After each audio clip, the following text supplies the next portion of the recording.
Good evening, good evening. I'm so glad you all came tonight. Would have been just good if it was me and God here, but it's 100 times better that you're all here. It really is. Take this opportunity now, move around, greet as many people as you can. Find someone that was here this morning and find someone that wasn't here this morning. Give me your best greeting. That's 2 people you've got to meet tonight, yeah? All around. Come on, moving around.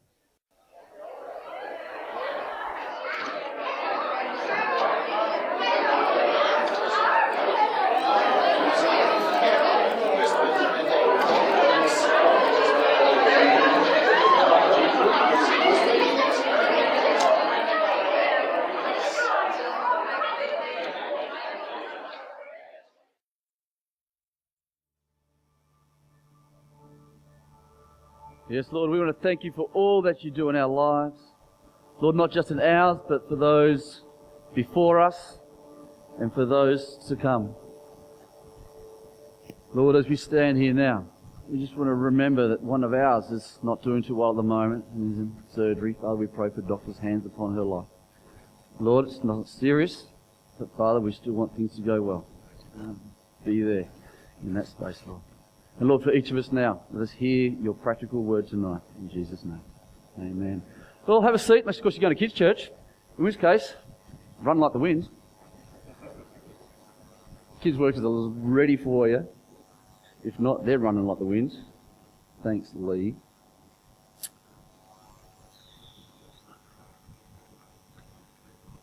Wow. We've made it through most of the weekend. We've got another day to go. Yeah. Unless, of course, you like wearing purple, in which case you're going to need tomorrow to recover from today's football result. And if you do need prayer for that later, you might want to find someone else, because I'm not all that sympathetic at the moment. Well, it's Anzac Day tomorrow. We've started this morning. We've had a message. Some of you are still wearing the red flowers, or you snagged the second one on the way in. For those of us at Baldivis Secondary College, we've already had our Anzac Day service at the end of term, and we've done our remembrance thing there. But it's one of those days in the year where, for most of us in Australia, we actually stop and actually do have a minute silence. It amazes me that at a football ground with 60, 70,000 people, if one or two people make some noise, the crowd turns on them. Often that person making all the noise gets away with anything. But in our country, Anzac Day is growing more and more and more sacred, isn't it not? And it is amazing. Even we had 1,500 students, all silent, in high school. Staff looked around and thought, are we still in school? Yeah, are the students all gone? Have we closed our eyes for a minute in a prayer time and they've all disappeared? What's going on? Anzac Day means something. And this year, 100 years I believe, something special. There's a slide up there to come. Lest we forget. And I love the words, lest we forget, because it's that warning, is it not? If we forget something. And so, that pause. After that, and we're thinking, well, what is it again we're supposed to remember? My grandfather, my pop, wasn't there at Anzac Day, at Anzac in the original space of Gallipoli. He was in World War II. Completely different battle, same issues. And he would tell stories, lest we forget. But the one story that he told time and time and time again, I will never forget. The one story of all stories, I will never forget. He's come home with pieces of the pyramids. You might want to edit that out of the thing later, it's probably illegal. He's had experiences where he speaks of mates that didn't come home and working on the bombers in England, and he'd send people off and they just wouldn't come home again. He tells all these stories about his times in different spaces, but there was one story from a little tacker, even through to adult a few years ago before he passed away. Still telling the same story. That was from his time in Africa, of all places. And the story is this, that he woke up one night to one of the members of his team screaming in pain. They're tenting in Africa. Germany is doing its thing, a roundabout. And they're at this, I'm assuming it's an army base. He never elaborates on the small details, other than one detail.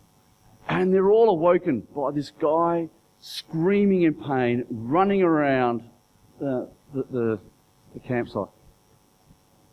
He'd been stung by a scorpion in a place that guys would rather not happen. And he would explain to us from a young age to adulthood how this one man's testicles swelled up to the size of tennis balls. And that was his story.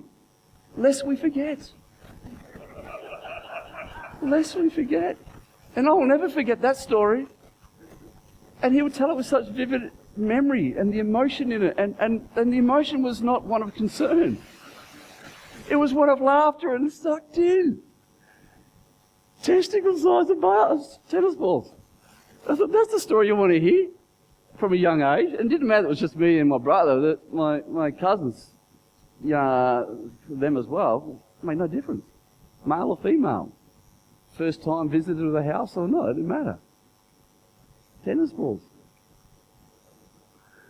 What's the lessons we're supposed to pull out of that? Don't go near scorpions. Sleep with your sleeping bag done up. I don't know. Lest we forget. But as I think about what he's done and the other stuff that come out of there, there really is a lesson to learn. And the stories he would tell all came back to a few things for me.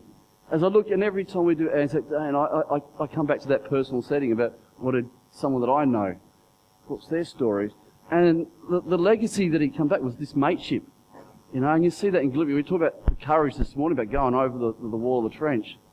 The only reason they're doing that is because the guy next to them's doing it. Not because they're sheep and they're just following what they're doing, but because mates stick together.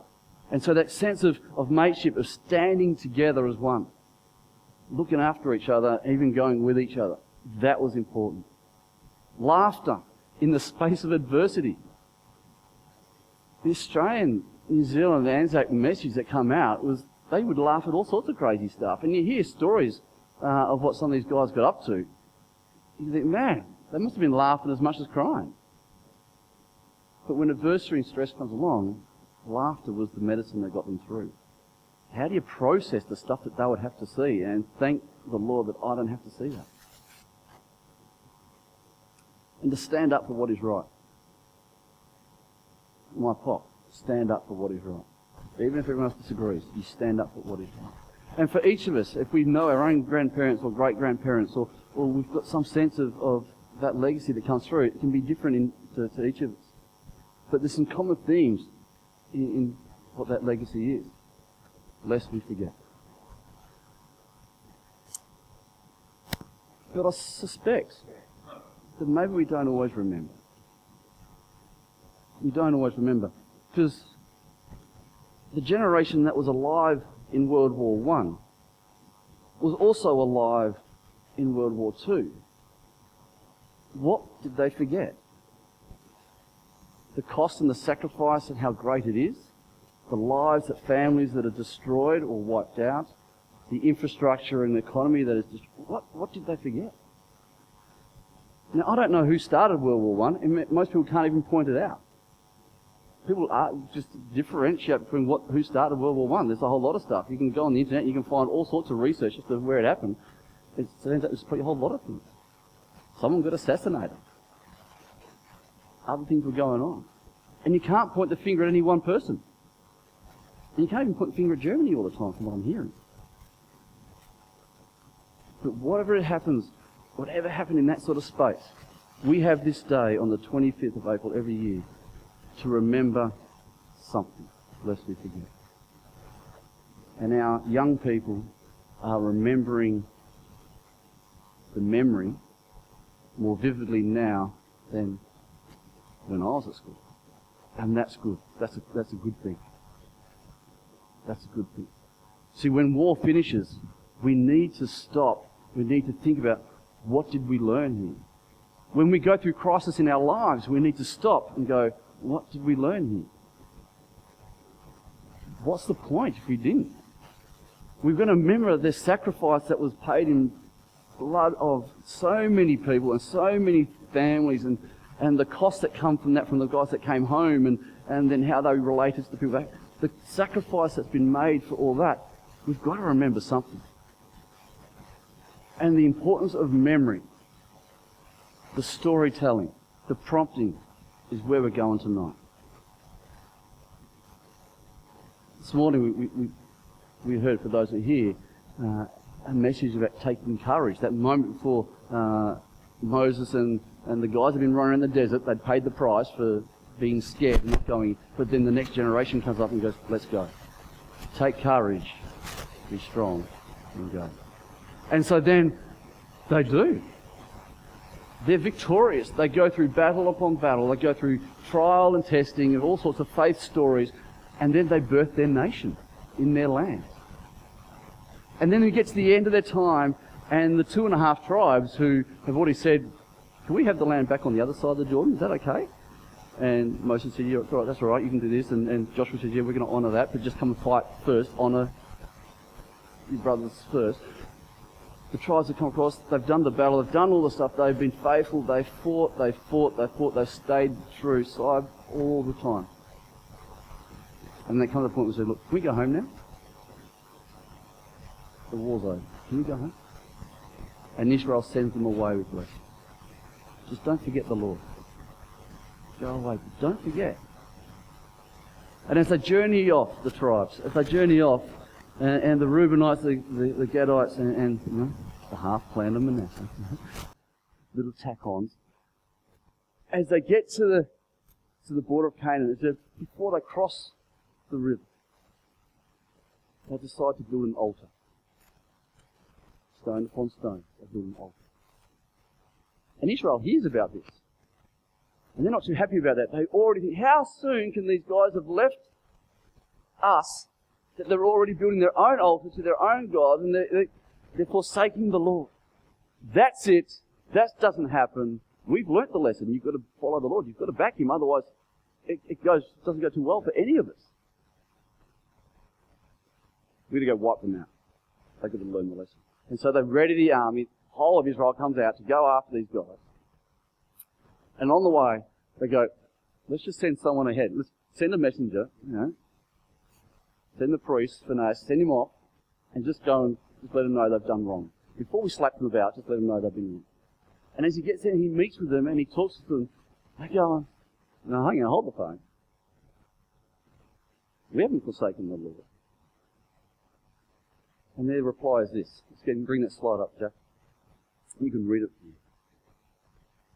Their reply, let us get ready and build an altar. Well, we know that part of the story.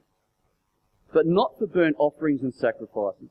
On the contrary, it is to be a witness between us and you and the generations that follow, that we will worship the Lord at His sanctuary with our burnt offerings, sacrifices, and fellowship offerings. Then in the future, your descendants will not be able to say to ours, you have no share in the Lord. And we said, if they ever say this to us or to our descendants, we will answer, look at the replica of the Lord's altar, which our ancestors built, not for burnt offerings or sacrifices, but as a witness between us and you. Wisdom, right here. They know that people have got some history. They know that when you start to separate a little bit, when you start to move geographically, when you start to put time between this event and future events, learning sometimes disappears. And they've gone, lest we forget. And they built this reminder for their generations and for those on the other side to remind us, no, we're still one. Consider the future. We can't keep pointing fingers at other people for forgetting stuff. We can't keep looking at the Germans for starting the war as much as Mel Brooks or Indiana Jones or all these guys will tell us. We're just as bad as forgetting stuff. Ask yourself these questions. Get this next slide up there, Jack. Ask yourself this question. Have you ever heard this before? Remind me when we get home to... ... Remind me when we get home to feed the cat before we go on holiday. Because when you don't do that, the cats get angry. Remind me when I get home, I've got to close the door, I've got to lock the thing. Remind me before we leave to turn the oven off. Remind me we've done that, haven't we? I know, even after I prepared this, I found myself the other day, as I was going home, telling my kids, remind me when I get home. And I went, oh, 7, you do. I still forgot. And they didn't remind me. And now I can't even remember what I was supposed to remember. I didn't do something to embed the learning into my life. So I know I forget stuff. I didn't write a note to myself in the phone. You can't trust your kids to remind you to do what I forgot. What about this one? What's the next one there? Remember what happened the last time? Has someone said that to you? When I was, probably not too much smaller than this, I know we used to, once a year, go to the backyard and cover the tree sack. But we didn't have anywhere to dump them, so we just dumped them in the backyard. And so you make a big mound, and then it would dry off, and then you go, well, what are we going to do with it? Burn it. We only live 500 metres from a bush, which in recent years went up in smoke and wasn't good. Started by a spark, who would have thought. But there, my brother and I, we this mound in the backyard, trees all around us. This mound. And if you've been to a bonfire, you know that when flames can get pretty tall pretty quickly. But we're only young, inexperienced. Strike the match. Mum's not home. She probably would have said no. You don't do it when Mum's home. You can't get in trouble if you haven't been told no. That's what I used to think. I learned that lesson as well. Strike the match. Flames go up. And we go, man, look at that's cool. Isn't that cool? And then we look up. Man, look how high those flames are going. And then we start thinking, the tree's right there. Oh, you'll be right, the tree's green. It won't burn. It won't burn. Kick some sand on the fire. Didn't do anything. That's right. Fire dies down. You're going, that's close. And you look up, and the tree, just the edges at the bottom of the tree are all brown. All the leaves have gone brown on it. You think we might have learned a lesson. Mum comes home and goes, what were you doing? That tree could have gone up in flames. You could have burnt the whole neighbourhood down. And when you go to a little bit of exaggeration, mums, some of us just go switch off, and it just comes out as blah, blah, blah, blah, blah, blah, blah. Just know when you go to exaggeration mode, that's how some of us think. 12 months in time. Learn from this. 12 months in time. Chop, chop, chop, chop, chop. Trees again. We've got a bigger mound. Same spot, under the same tree, leaves have managed to grow back. Nothing to remind us anymore. But, being the eldest son, responsible one, remember how after something went wrong, we nearly burnt something down? Didn't Mum say something about that before we went blah, blah, blah? You know, it was something about vengeance. And my brother, yeah. Right, let's just get the hose ready. It's a bigger mound, dry, goes up really quickly.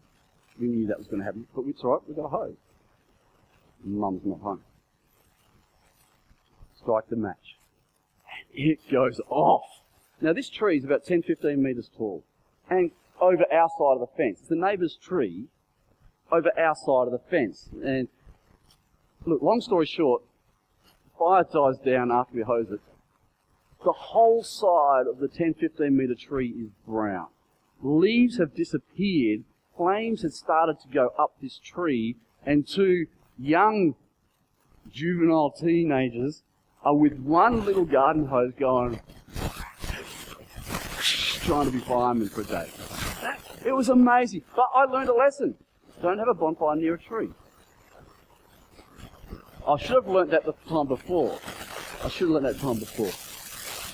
But I do remember that saying. Remember the last time this happened?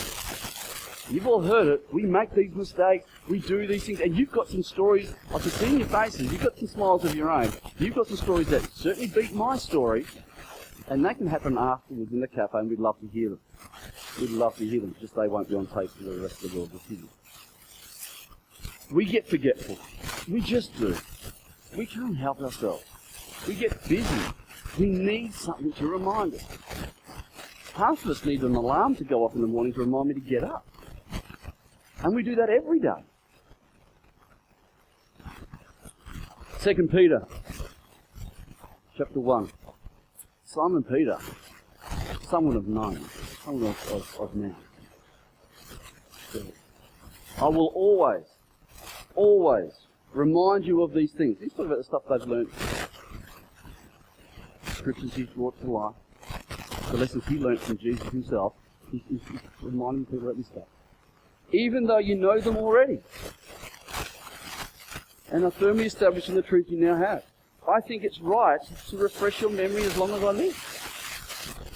He took it on board that he will be a lest we forget type of guy. He learnt the hard way. I'm going to make sure you know the hard way.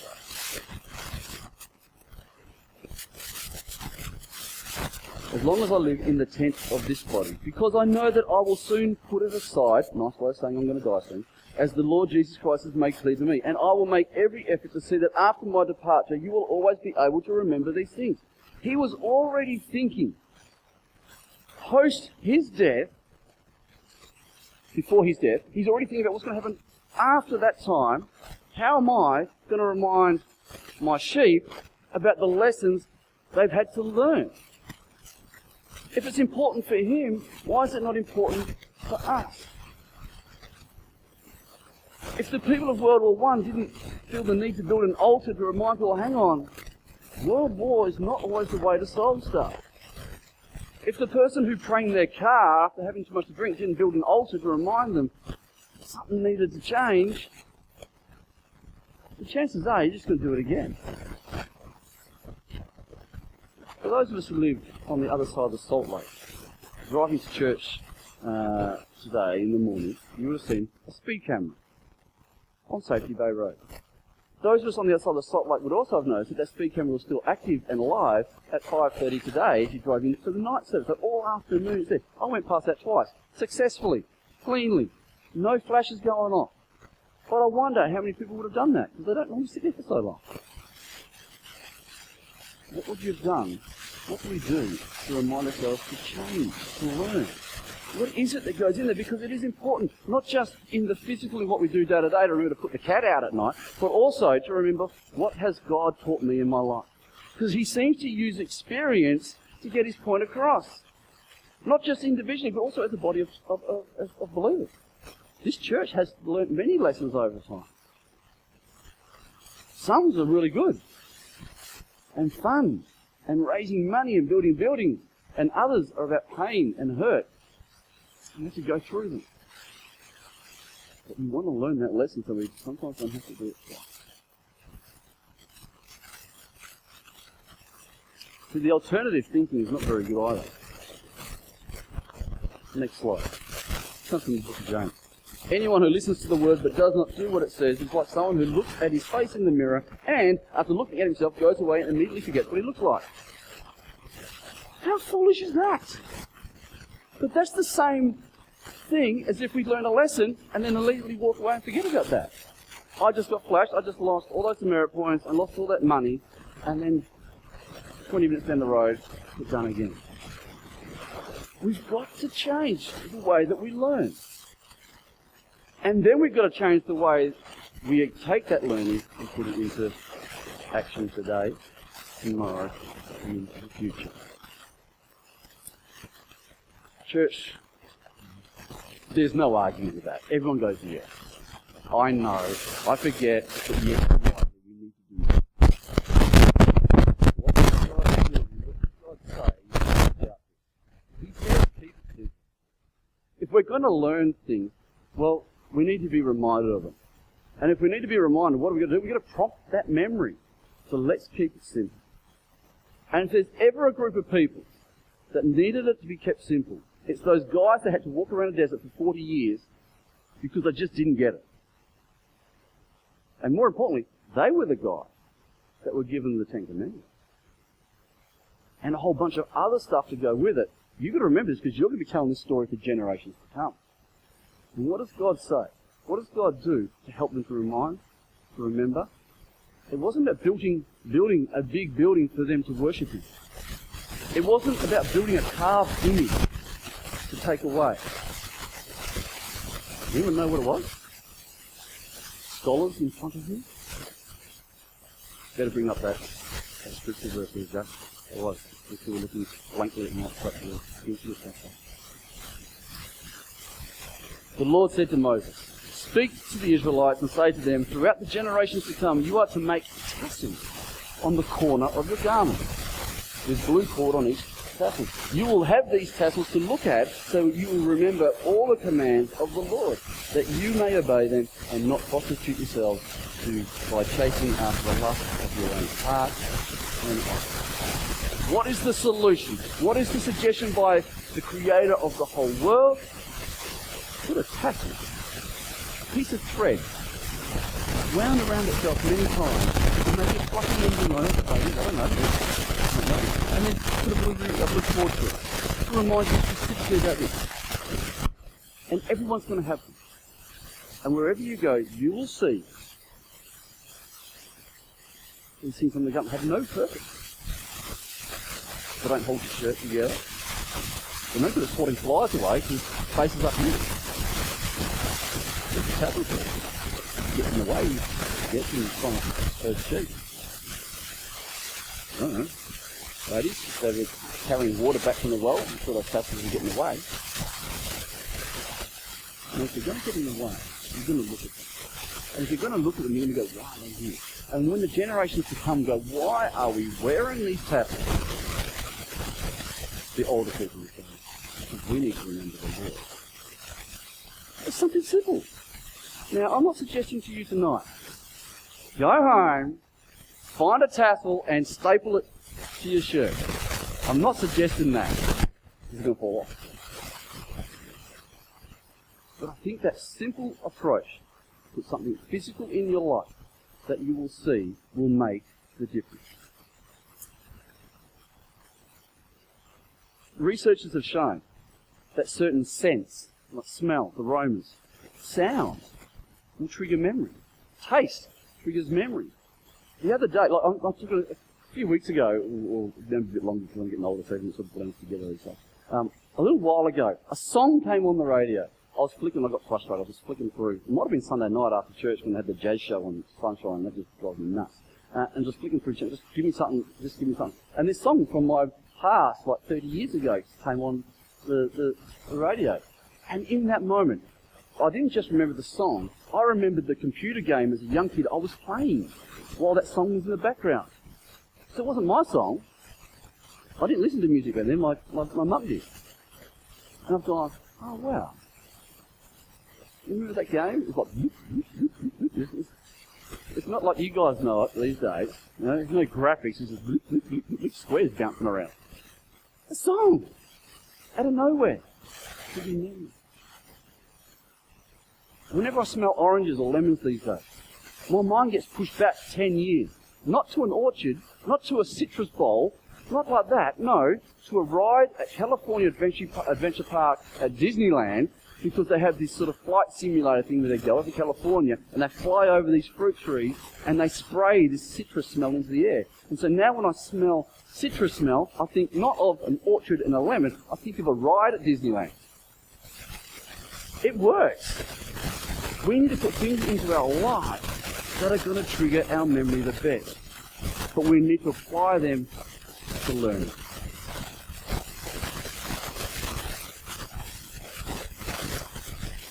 But we're not building idols. Jesus did not give us an idol. He gave us a tradition. Do this in remembrance of me. And you know what it is. You can even recount what happens. Most of us don't memorize certain scriptures, but this one, we sort of get the gist of it because it just, things flow back. It's taste. Some of us who like the communion we have now, and some of the tastes are different to what we've had in the past. Some of us who've had other traditions. You may have a wine from a glass, and you're drinking from the same glass as everybody else. But whatever that tradition is, you know what we're supposed to remember. Luke says it. Jesus gave the bread, he gave thanks, broke it, and gave them saying, "This is my body given for you. Do this in remembrance of me." In the same way, after the supper, he took the cup saying, "This cup is the new covenant in my blood, which is poured out for you." He didn't give us a cross symbol, he gave us his broken body. We remember the cross, we should be remembering the broken body. But that's okay, don't feel guilty, because it's that cross shape that triggers us to remember the rest of it. Some people, however, start to worship the cross, and the idol kicks in. So we need to be cautious, we need to be careful, that whatever you put into your life to prompt you to remember the learning that God has given you, it's got to be a prompting and not an object of worship. And if you go through scriptures, you can see people who took the ephod, the dressing of the priest, and made that the article of worship. We need to be careful.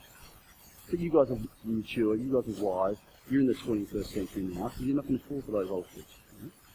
You understand? We have this thing, this space in our life.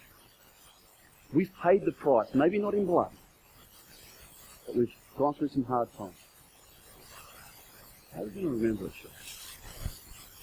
How are we going to remember?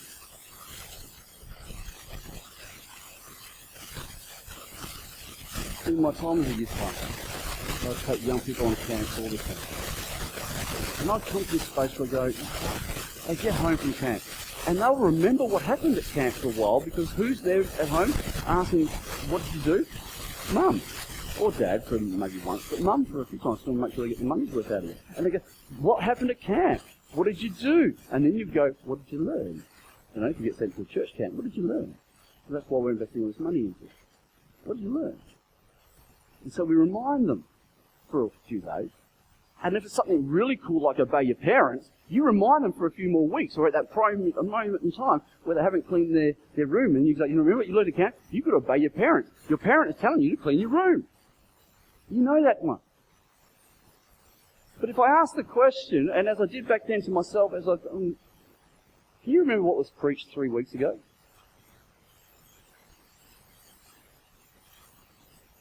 Can people remember what was really preached this morning? Preachers understand that people generally forget within 7 days what we spoke about. Now I can talk about what happened last Sunday night. Does anyone remember? And we say, "Oh, but if I say we mentioned the series on Psalm 23, we start coming back." We need to be mature and understand that some things don't quite sit. We need to do things. So I took that on as a youth pastor and thought, "Well, what am I going to do when people come to camp? These kids and mum and dad's paying a lot of money for this. What are we doing? Lord, you give me a message, I speak it to the people, I want them to remember. What are we doing?" And so then you come up with little tricks along the way. You give them little tokens to take home. A tassel.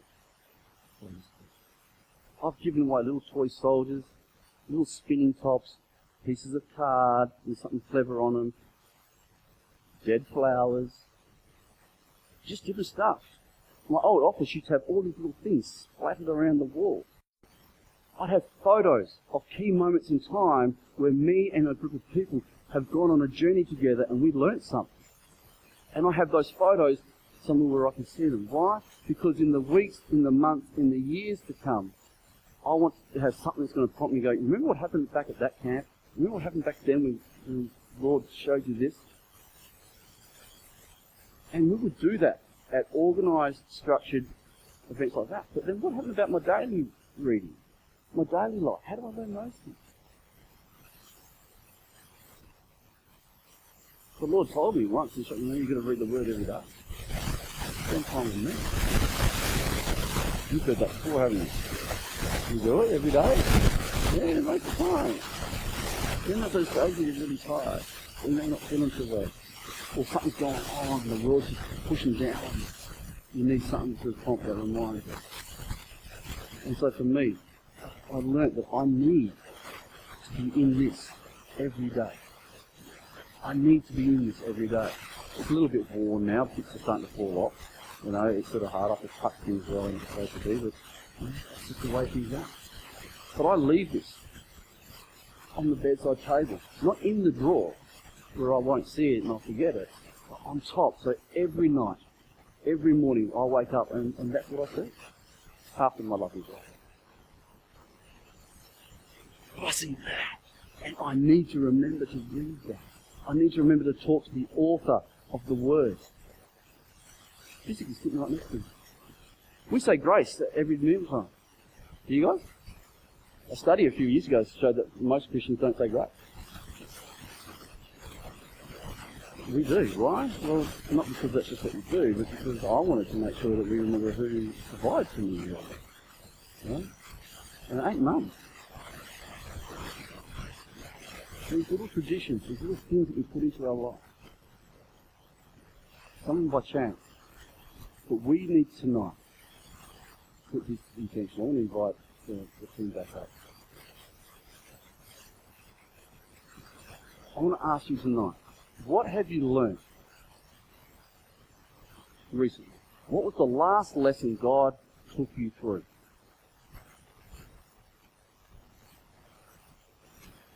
Can't remember.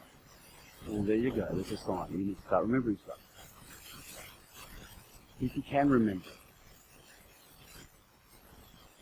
put Him first with your finances. Be generous.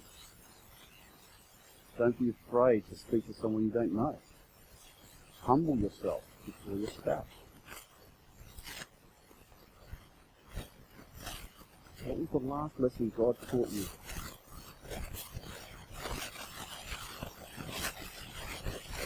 Be truthful at work. Don't sell out.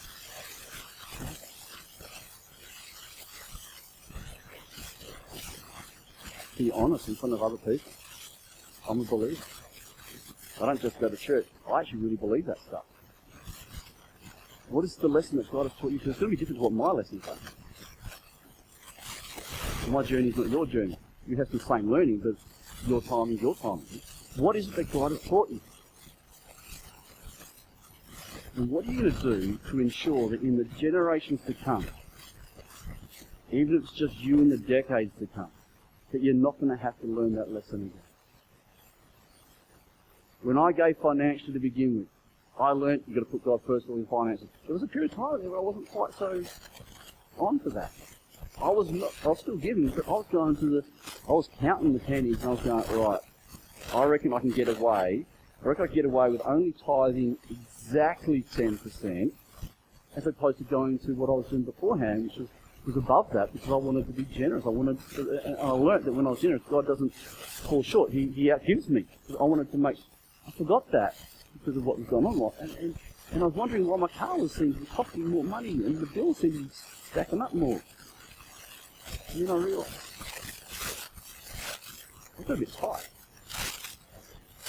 I was a bit stingy. There's a proverb there that I read the other night. Yeah, that was me. That was me too. Stingy people is not looking good for us. What am I going to do to remember to do that again? Whatever you're learning in this space now, as you go into the last song, this is not a song of going, Lord, I'm in prayer. This is that space right now, go, Lord, what is it you've been teaching me? And what can I do tonight? What can I do physically in my space at home, in the workplace, put a post-it note on the dashboard of the car, because you won't miss that until it falls off in the sun. Whatever it's going to be. What is it that you can do to attach learning to something that's going to physically prompt you? Put a tassel, so to speak, somewhere in your life. And you're going to end up with a house full of tassels. But better that than having to learn your lessons over and over and over again. And I'll give you this one last thing. In my time of formerly paid ministry and volunteering, I had a lady come to me and go, I can't understand why things keep happening to me.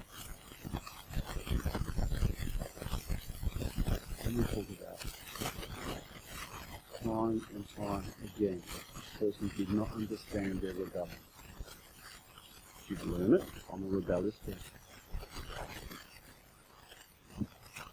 sometime later. There comes and what things keep going wrong in my life. Talk about it. Rebellion. Year after year after year, rebellion. Often in the same form as the year before.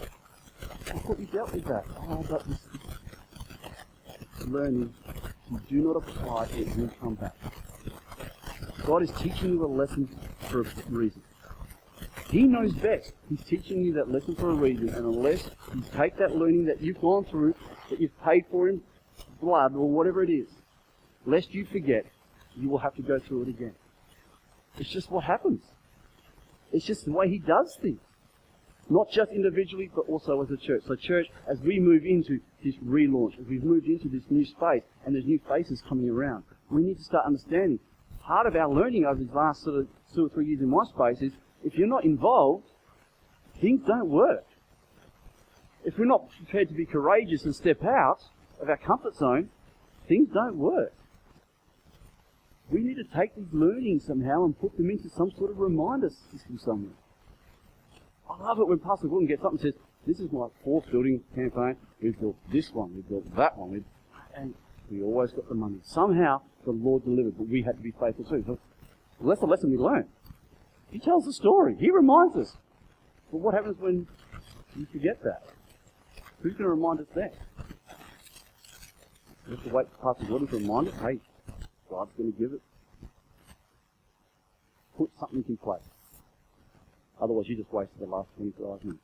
Church, let's get on our feet. Let's sing to the Lord. And if it is a song, and I've had camp songs, spaces with the Lord, and every time that song gets sung on here, I, in that space, get flashback, learning. That is cool. So here's one little trick. God gives you a learning. Play a song on the radio, on the car, at home, on the headphones, on your phone, whatever new fangled technology you have now. Play it over and over and over again. At that same time that song's playing, remember in your mind the learning you've had. And in the years to come, when someone plays that song on the radio, when you need it most, you'll be reminded of the learning. Father God, we give all this to you now. It's a practical message. It's a simple one. Father, help us today, tonight, to know what it is that we need to remember and how to remind ourselves for the future, Lord. Not just for us, but also for our kids. In Jesus' name. Amen.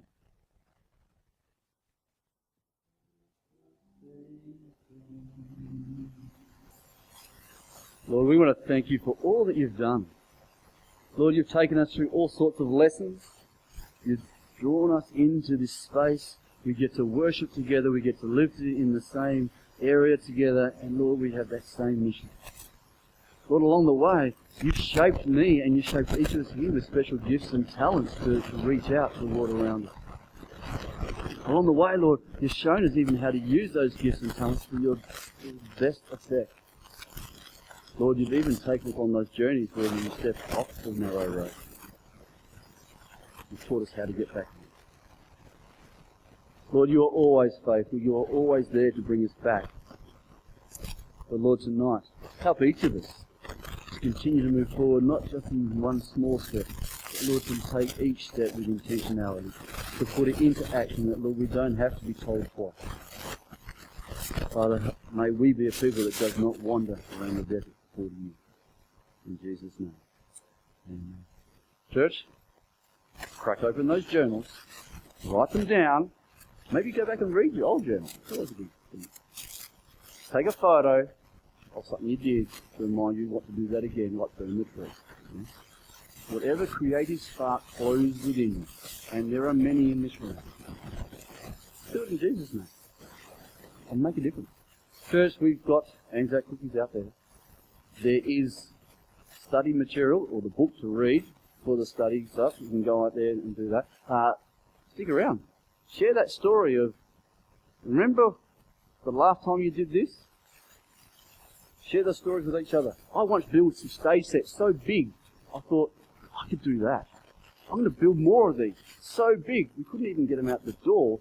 We're supposed to use them. We had to cut them in half. And that's why someone else built them so small. Things you learn. Church, have a blessed week.